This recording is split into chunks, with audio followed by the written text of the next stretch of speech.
প্রকৃতি মাঝে মাঝে এমন কিছু রহস্য লুকিয়ে রাখে যা কখনো কখনো বিজ্ঞান পুরোপুরি ব্যাখ্যা করতে পারে না। তেমনি এক রহস্য লুকিয়ে আছে দক্ষিণ ভারতের পাহাড়ি ঢালে, যেখানে এক অদ্ভুত ঘটনা ঘটে প্রতি 12 বছর পরপর। একরঙা সবুজ উপত্যকা হঠাৎ রূপ নেয় নীলচে বেগুনি রঙের এক জাদুকরী রাজ্যে, আর এই রঙিন বিপ্লবের নায়ক নীলাকুরিঞ্জি ফুল। নামটাই যেন এক রহস্য। বিজ্ঞান বলছে এটি কিছুটা বিরল। হাজার হাজার নীলাকুরিঞ্জি ফুল একসঙ্গে ফোটে, বীজ ছড়িয়ে দেয়, তারপর গাছগুলো মারা যায় যেন প্রকৃতির নিজস্ব ঘড়ি। প্রতি 12 বছর পর পর একবারই বাজে যার অ্যালার্ম। কিন্তু ব্যাপারটা শুধু এখানেই শেষ নয়। মিথ রয়েছে ফুলের এ অ্যালার্মে ঘটে গেছে একাধিক দুর্যোগ।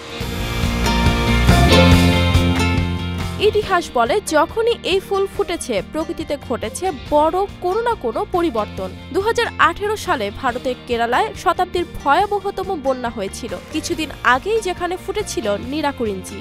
2006 সালে দক্ষিণ ভারতে এক শক্তিশালী ভূমিকম্প হয়েছিল, তখনও এই ফুল ফোটার খবর পাওয়া গিয়েছে। 1982 সালে দক্ষিণ ভারতে মারাত্মক খরা হয়েছিল, নীলাকুরিঞ্জি ঠিক তার আগেই ফুটেছিল।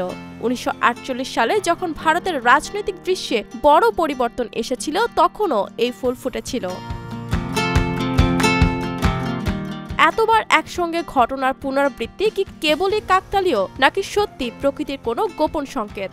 গবেষকদের ধারণা প্রকৃতির আর্দ্রতা ও তাপমাত্রার মধ্যে এক রহস্যময় পরিবর্তন হয় নীলাকুরিঞ্জি ফোটার সময়। ভারতের কিছু আদিবাসী সম্প্রদায়ের মতে প্রকৃতির এক বিশেষ সংকেত নীলাকুরিঞ্জি, যা কোনো কিছু সম্পর্কে সচেতন করে দেয়, যে কারণে কারো কাছে ফুলটি শুভ হলেও কারো কাছে বিপদের কোনো বড় পূর্বাভাস। প্রকৃতির কিছু জিনিস এতটাই রহস্যময় যে বিজ্ঞানও অনেক সময় তার ব্যাখ্যা দিতে পারে না। 2030 সালে আবার ফুটবে নীলাকুরিঞ্জি, কিন্তু প্রশ্ন হলো ফুটবে তো? কারণ বিপদ তো অন্য জায়গায়। প্রতিনিয়ত বনাঞ্চল ধ্বংস, জলবায়ুর পরিবর্তন, মানব সৃষ্ট দূষণ, সব মিলিয়ে এই দুর্লভ ফুল আজ হুমকির মুখে। বিশেষজ্ঞরা বলছেন যদি এই ধ্বংসযজ্ঞ চলতে থাকে তাহলে হয়তো 2030 সালের পর নীলাকুরিঞ্জিকে আর হয়তো দেখা যাবে না। যদি প্রকৃতির এই ঘড়ি একবার থেমে যায়, তার মানে কি আমাদের ভবিষ্যৎ কি আরো অনিশ্চিত হয়ে পড়বে? জানাতে পারেন আপনার মতামত।